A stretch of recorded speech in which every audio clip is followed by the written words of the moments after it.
Hi, Gratitude Seeker. Have you ever felt that your spouse or your kids are the most annoying in the world? Or maybe your dad or your mom? In this episode, I will share with you my perspective and why I think that happens, and how being aware of this situation leaves more space for gratitude.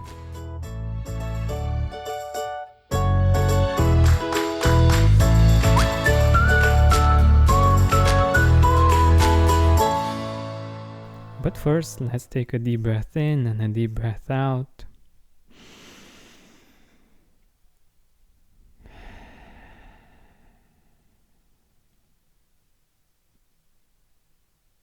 This episode is supported by Laura Lemon's Mosaic Weighted Blankets. Here's what a verified customer had to say about the Mosaic Weighted Blankets. I love this blanket. Before I got this blanket, I would toss and turn so violently that I would wake myself up several times throughout the night. I've had my blanket for about 2 weeks now, and I don't wake up at all anymore due to tossing and turning. I was concerned that the blanket would be too hot to sleep with, but it's actually been the opposite. The blanket is made with pockets of beads and stuffing, like you'd find in a Beanie Baby.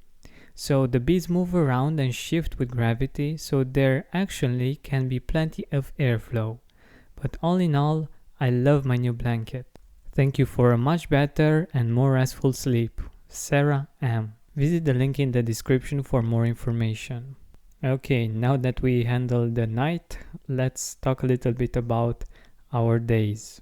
A friend of mine that's also a public speaker likes to say that the reason why it's hard with the people that are closest to us, particularly our family, it's because we can't turn off our phone or not answer for a while. We are there every day with them, and we cannot run away from different things.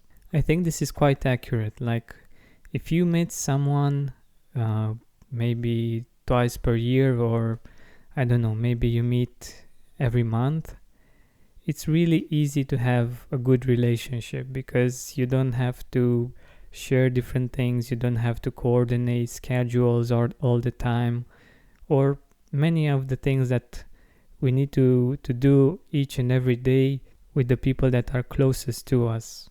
We need to adapt, to make compromises. Sometimes we get mad, sometimes we don't have the energy or the patience to listen to another person, for instance. And they can feel really, really annoying.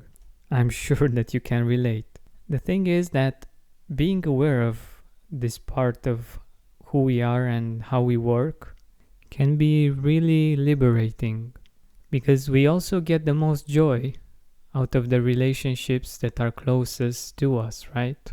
But by accepting the fact that the closer you will get to a person, the more things you will see in that person, both good and bad, can be a very useful perspective and way of approaching life and the people that are closest to us.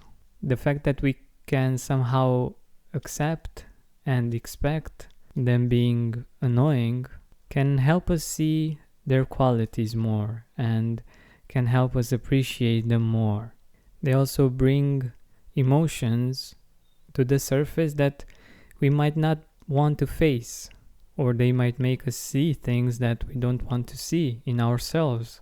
And we can't run away from that like we can in maybe a work relationship or a friendship that's not very close. And that in itself can be really, really annoying. I think this is very important because we base our decisions on this. We feel maybe at times that it's better to be alone and not to have to face any of these annoyances. But if you've been through this, you know that when you're alone, sure, you don't have to face those situations, but you're also not as fulfilled, because we are social creatures. We yearn being with each other, sharing company, communicating with other people. And most of us also yearn for deep communication and a deep connection with the ones around us.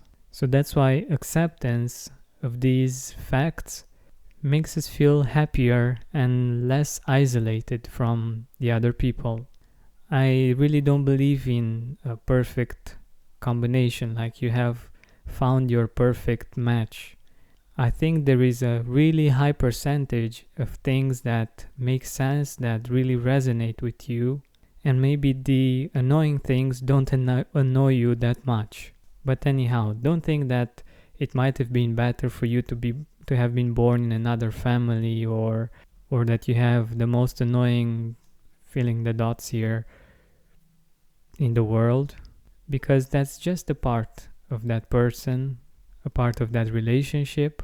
And if you focus less on that and more on what you appreciate about the other person or about the relationship, you will find out that there's more and more to appreciate. And also, the quality of the relationship gets much better. I've started friendships, for instance, on appreciating other people. I've developed relationships that didn't seem to go anywhere by looking at what I appreciate about the other person and finding things that we have in common. And it's really within your power, within your control. And this is what I want to give you, your power back, and understand that even if what is currently happening on the outside seems to be really strong somehow, you can really make a positive impact on the situation. Sure, it's not always easy, and you might need to persevere, but it's much better than any other choice, in my opinion. Thank you so much for listening, and if you want better sleep and less anxiety, visit the link in the description.